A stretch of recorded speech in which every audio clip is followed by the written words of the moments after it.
បទសជនចំណែកឯមន្ត្រីជាន់ខ្ពស់របស់ក្រសួងអប់រំយុវជននិងកី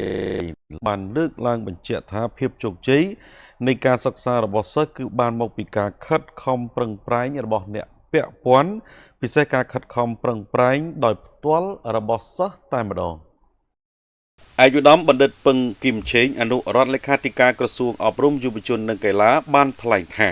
ភាពជោគជ័យនៃការសិក្សារបស់សិស្សគឺបានមកពីការខិតខំប្រឹងប្រែងរបស់មេដាបៃតាអ្នកអាណាព្យាបាលពីសាលារៀននិងបានមកពីការខិតខំប្រឹងប្រែងសិក្សារៀនសូត្រដោយផ្ទាល់របស់សិស្សអាយុដំបានជំរុញឲ្យសិស្សានុសិស្សខិតខំរៀនសូត្រដើម្បីទទួលបានចំណេះដឹងទុកជាគុណប្រយោជន៍សម្រាប់ខ្លួនឯង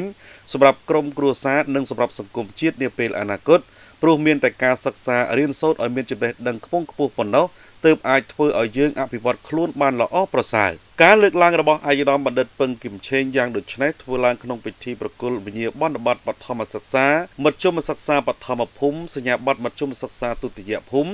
និងបានសរសើរជូនលោកគ្រូអ្នកគ្រូនិងសិស្សានុសិស្សសាលាអន្តរជាតិ Westland នាមជ្ឈមណ្ឌលសហប្រតិបត្តិការកម្ពុជាកូរ៉េនាព្រឹកថ្ងៃទី25ខែតុលាឆ្នាំ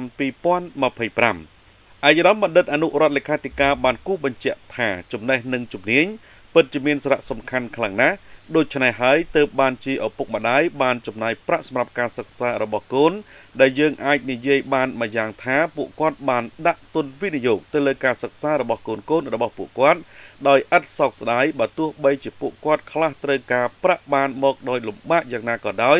ក៏ឥតរុញរាក្នុងការវិនិយោគទៅលើការសិក្សារបស់កូនឡើយត្រង់នេះដើម្បីជាការឆ្លើយតបទៅនឹងការលះបង់របស់ឪពុកម្ដាយយើងដែលជាកូនគឺត្រូវតែខិតខំប្រឹងប្រែងក្នុងការរៀនសូត្រឲ្យបានចេះចាំពិតប្រាកដនិងអាចយកទៅប្រើការបានដើម្បីកុំឲ្យមានការចំណាយរបស់ឪពុកម្ដាយคล้ายទៅជារឿងអាសាឥតការ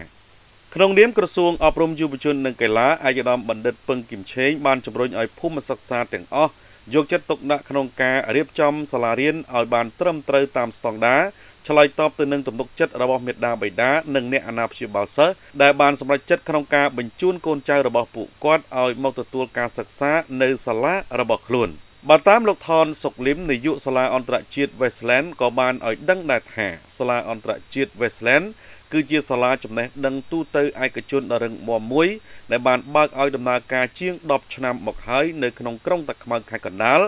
ដោយមានកម្មវិធីសិក្សាធំចំនួន3គឺកម្មវិធីសិក្សាចំណេះដឹងទូទៅខ្មែរកម្មវិធីចំណេះទូទៅអន្តរជាតិនិងកម្មវិធីភាសាអង់គ្លេសទូទៅពេញម៉ោងនិងក្រៅម៉ោងលោកបានអះអាងថាសាលាពិតជាមានបេសកកម្មនិងទិសដៅយ៉ាងច្បាស់លាស់បំផុតក្នុងការចូលរួមចំណែកផ្តល់ការអប់រំនៅកម្ពុជាស្របតាមចក្ខុវិស័យរបស់រាជរដ្ឋាភិបាលដែលមានក្រសួងអប់រំយុវជននិងកីឡាជាសេនាធិការព្រមទាំងបានអរគុណចំពោះសន្តិភាពអរគុណចំពោះសម្ដេចអគ្គមហាសេនាបតីតេជោហ៊ុនសែនអតីតនាយករដ្ឋមន្ត្រីបច្ចុប្បន្នជាប្រធានព្រឹទ្ធសភាដែលបានខិតខំក្នុងការកសាងសន្តិភាពហើយបន្តមកដល់សម្ដេចមហាបវរធិបតីហ៊ុនម៉ាណែតនាយករដ្ឋមន្ត្រីបច្ចុប្បន្នដែលបានខិតខំក្នុងការអភិវឌ្ឍប្រទេសជាតិឲ្យមានការរីកចម្រើននៅលើគ្រប់វិស័យក្នុងនោះក៏មានវិស័យអប់រំផងដែរ